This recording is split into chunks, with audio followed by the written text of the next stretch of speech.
Today, class, we're going to be looking at speaking to inform. Now, this is probably one of the this is the speech you're most likely to use in the workplace because you're informing someone, you're sharing information with someone. So, um, where the ceremonial speeches are probably going to be used more in your personal life, this is probably going to be used more in the workplace or in classrooms. Okay, so informative speeches, they're designed to convey knowledge and understanding, period, the end. That's it. Knowledge and understanding. You're not trying to persuade someone, convince someone, none of that. Just knowledge and understanding. So be very clear. If you're trying to get them to believe something, then you're really moving into the persuasive speech territory. So just conveying knowledge and understanding. Very simple. Okay, different types of informative speeches that you can do that we'll talk about here. We have speeches about objects, processes, events, and concepts. So we'll break these down even more. So speeches about objects, anything that's visible, tangible, or in stable form. So if you can see it, feel it, touch it, then it's an object. So you could do a speech about it. So our example here, the St. Louis Arch. The base of the St. Louis Arch houses a visitor center with a museum, 2 movie theaters, and retail outlets. The middle of the St. Louis Arch contains a high-speed tram that carries visitors from the base to the top, and the top of the St. Louis Arch has an observation deck 630 feet above the ground. So doing a speech about an object, the St. Louis Arch is obviously something that exists in the real world, and I've organized it in this particular sense spatially. We start at the base, we move to the middle to the top, and then with this, if I'm thinking about visual aids, I'd probably use a picture or a drawing of it because obviously I couldn't bring it into class. Doing speeches about a process, this is a systematic series of actions leading to a specific result. So think of things like demonstration speeches, that kind of thing. So an example process speech, many magic tricks rely on mechanical devices that may require little skill by the magician. Other magic tricks depend on the magician's skill in fooling people by sleight of hand manipulation. So with this, if we look at how this is organized, it's probably done topically because one doesn't come before the other necessarily. And if we're thinking about visual aids for this, probably doing the magic trick, if you can, would be a good visual aid for this. If you can't do the magic trick, this might be a place to use video. Okay, speeches about events, anything that happens or is regarded as happening. So past, present, or future, we could do a speech about an event, so our event speech here. The parades at Mardi Gras are lavish events that take place over several weeks. The costumes include disguises, medallions, and the Mardi Gras colors of purple, green, and gold. And the food features Cajun and Creole dishes common to southern Louisiana. So if I look at how this is organized, it is organized here, I would say topically. We could also do a speech about Mardi Gras spatially, different parts of the city where it's done. I could do it chronologically, what to do first, second, third, or how the history developed. And then if I'm thinking about visual aids, I can bring pictures. Be careful though with something like Mardi Gras. It's kind of an adult celebration. Or I could bring in objects or props like masks or food or that kind of thing. Okay, so events, things that have happened. Speeches about concepts. These are a little bit different. Beliefs, theories, ideas, notions, principles. These are kind of the anti-object speeches. These are the things that are not tangible. They're not something that I can see, feel, touch, which makes them problematic sometimes. So a speech about a concept, our example here, about nonviolent resistance. The first major principle of nonviolent resistance is that social change must be achieved by moral means. The second major principle of nonviolent resistance is that one should not inflict violence on one's enemies. And the third major principle of nonviolent resistance is that suffering can be a powerful social force. Now it's organized chronologically because I have first, second, and third. And you can't really do this in any other way because there is a hierarchy, but sometimes concepts can be done in different organizational structures. Visual aids on this is going to be a little bit problematic, although I could probably use pictures and video of people actually engaged in nonviolent resistance. So things like marches or sit-ins or other forms of nonviolent protests. So concept speech, and we'll see an example of someone explaining a concept here. Now, when you're doing concept speeches, sometimes the first main point is a vocabulary lesson, and that's kind of what she does here. So let's listen to this. Based on the teachings of the ancient Chinese philosopher Confucius, Confucianism is a code of conduct for life. It's a blend of ethical, moral, political, and philosophical insights. One key to understanding Confucianism is the word Gen, J-E-N. While there are many different ways to translate Gen, it's basically about living compassionately in society. According to the Encyclopedia of Social History, Gen means being sincere to oneself and sharing the feelings of others by putting oneself in the position of others. Now that we have a better understanding of the word Gen, let's take a look at some other aspects of Confucianism. So with this, before she could use terms to explain Confucianism, she needed to explain terms that she's going to use. Okay. When you're doing an informative speech, some guidelines here. Don't overestimate what the audience knows. Remember, you're the expert on this. You're the one that's done the research on it. Now, you want to treat your audience as if they are intelligent but uninformed. So they can figure things out, but they don't know the specifics, and you do. You need to give them those. Relate the subject directly to the audience. Let them know why they should care about this. How does it relate to them? Don't leave it up to them to figure that out. Let them know. We'll see an example here of someone relating to the audience. Bed bugs spread most rapidly in places that have lots of people coming and going. If you live in the dorms or an apartment, if you travel through airports, train stations, or bus stations, or if you stay in lots of hotels and motels, you're passing through prime breeding grounds for bed bugs. Bed bugs are like tiny hitchhikers. They'll insert themselves in your clothes, your luggage, your purse, your backpack, your coat, anything that has fabric and folds. Bed bugs are also drawn to locations where they can hide easily. So the more clutter you have in your environment, the more bed bugs will like to be your tiny companions. I'd be willing to bet that 2.5 minutes ago you had no care about bed bugs, but now you're looking around you going, oh my God, do I have bed bugs? No, you probably don't have bed bugs. Yeah, by doing it this way, she let you know why you should care about this. Okay, so relating to the audience. Other guidelines here, don't be too technical with what you're talking about. It's really easy sometimes when you're informing about something that you know a lot about to assume that the audience is going to know too much. So we'll see some language here. Again, trying to kind of explaining the language that you're going to use to explain the concept. According to the National Institutes of Health, stem cells are general cells that have the potential to develop into any of the more than 200 different types of cells in the human body. Basically, they turn into a cell that has a specific job to do. For example, stem cells might become muscle cells that help rebuild damaged tissue. They might become red blood cells that help deliver oxygen to different tissues, or they might become brain cells that help the nervous system function. No matter what type of cells need assistance, stem cells can come to the rescue and replenish those cells our bodies need. The Genetics Learning Center at the University of Utah explains it like this. Stem cells are like actors waiting for a casting call. Just as an actor waits to find out his or her next role, stem cells wait for signals from the body that tell them what to become.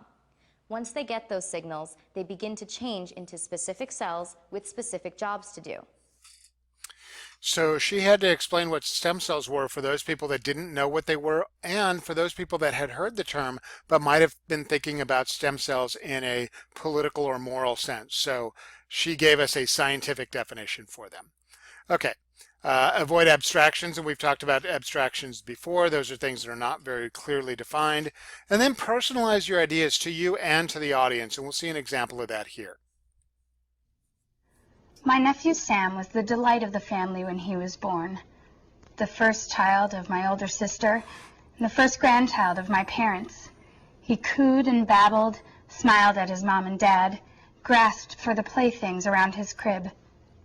At family dinners on Sunday, we took turns holding him in our arms, feeding him, and singing him to sleep. He seemed like any normal infant in a secure and loving home. Then, shortly before his second birthday, we began to notice unusual behaviors.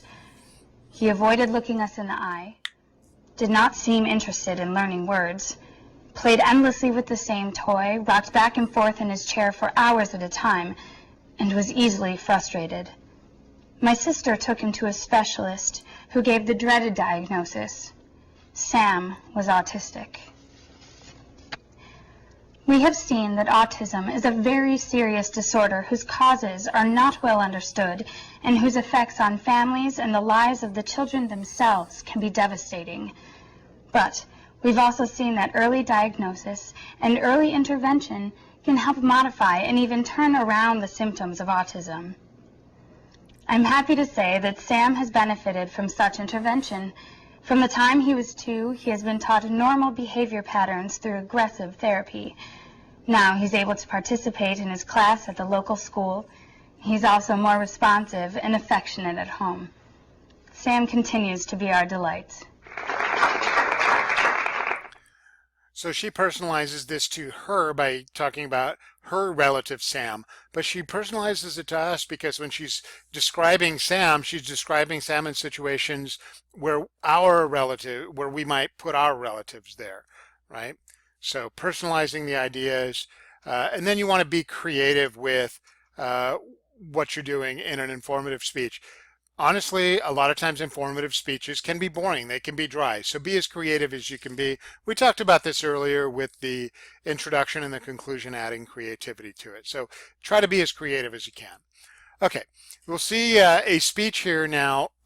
We're going to go through this speech once, and as you go through it, I want you to try to figure out where the mistakes are, see where he kind of needs improvement, and then we'll go back through one more time and see see if he can fix it based on your recommendations. So we'll go through this speech twice.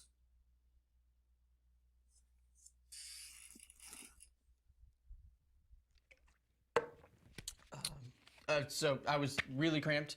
Had to study for a calculus exam last night, so this didn't necessarily get done well, but let's just see how it goes. Okay. Well, basically, as a kid, I watched Star Wars a lot, and I definitely loved seeing all the different kinds of robots there. So now that I want to be a doctor, I thought about looking into robots in medicine, and you definitely see them in the hospitals all the time. So I thought that'd be a good topic. I also heard about a woman in New Jersey who had a kidney transplant operation done by a robot. Well, except there was a live surgeon that powered the robot, so they did it together. First, though, there are orderly robots that, well, they carry stuff around the hospital, basically. Oh, here's a picture of one. It's kind of like a square R2-D2, as you can see. Mark Weigel says these robots are fast and efficient, and they save hospitals a ton of time. So obviously that's important. They use invisible light beams to get around. These beams are called light whiskers. But because they're invisible, I actually can't show you a picture of them, unfortunately. But I'm sure they look really cool still. I can tell you, though, the robots communicate with each other so they can actually figure out how to get around the hospital efficiently. The next robot is the remote presence robots, and they are different than orderly robots. They actually let doctors see patients, and that's when the doctor isn't there. Normally they can, obviously, but when the doctor's not there, they can still communicate. The doctor uses a camera to see the patient, and then the patient can see the doctor on the screen, and actually you can see from these photographs that this is a remote presence robot, kind of like Skype on wheels, so they can communicate. These robots are actually really popular right now as well. I found a magazine article called Hospital Management, and it said that remote presence robots are used in hundreds of hospitals. So obviously there is a trend in using these machines, and it's quite useful. My favorite robot, though, is the Da Vinci. It's named after the famous Italian painter. It's used for surgeries. I actually had a picture specifically of the robot, but I couldn't find it this morning when I double-checked, and obviously I'm here now and didn't have time. But it's definitely cool, the robot, and it's got a lot of arms, and it kind of looks like an octopus, like Dr. Octopus almost, and it basically is the surgery machine. According to an article I read, the doctor moves the arms from the terminal using a kind of a controller, and he actually uses like 3D imaging as well, so it's sort of like playing Xbox or Halo on a 3D TV. So it's probably fun, but the doctor himself doesn't ever touch the patient. Only the robot touches the patient. In conclusion, that's my speech. I hope you see why I find robots so interesting. They're definitely changing medicine, and I'm sure they will all the way into the future for years to come. Thanks for listening. Okay, before we go on to the next version of it, couple of things. First of all, several times in there he told us what he didn't do, couldn't show. Don't do that. Don't point out flaws in your speech to your audience. Let them figure it out, because a lot of times they won't figure it out. Also, not very well focused. A lot of information seemed extraneous and just kind of thrown in. It was like, what does that even have to do with anything? So don't do that. Be careful of your examples. Doc Ock is probably not who I want doing surgery on me. There. Also, the visual aids were terrible. Sometimes there were too many pictures. Other times they made no sense at all. Like, why do you need a picture of Leonardo da Vinci? Just because the robot was named after him. And then left it up there so we could marvel at Da Vinci's beard. No. Okay, so hopefully he can fix all his mistakes and do a better job this time.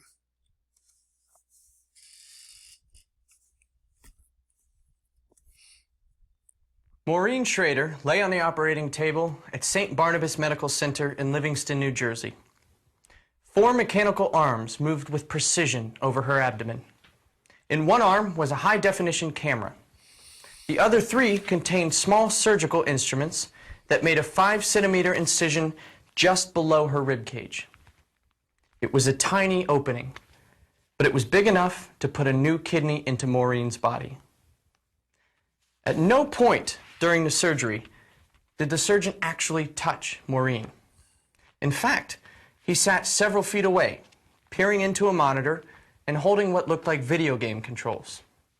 But the work of his hands was digitally recorded and sent to the robotic arms, which mimicked his every movement. The robot became an extension of the surgeon, and together they transplanted the kidney. Robots in the operating room are now a reality, and the next operation you or a family member undergoes may very well involve a robot. But surgery is just one of the areas in which medical robots are changing modern medicine. As a pre-med student interested in becoming a surgeon, I've long been fascinated with medical robots. After researching the topic for this speech, I'd like to introduce you to the world of medical robots. We'll take a look at 3 kinds of robots in particular: orderly robots, remote presence robots, and surgical robots. Let's begin with orderly. Orderly robots help hospital staff accomplish routine tasks. Their primary function is to transport medicine, food, and lab supplies, and to do so without a human by their side. Here is one of the most popular orderly robots, the TUG, Tug Robot, which, according to its manufacturer, can be found in more than 100 hospitals in the United States alone. A September 2010 story in Discovery News explains how the robot works. Relying on a digital map of the hospital, the robot moves from room to room, picking up and dropping off supplies. It senses people and obstacles by what are called light whiskers, invisible beams of sonar, infrared, and laser. These light whiskers are represented by the colored lines you see in this drawing. They constantly scan the environment to avoid collisions. Tug robots can also communicate with one another about the most efficient route to a location given current hallway conditions. They are highly efficient and make fewer delivery errors than people.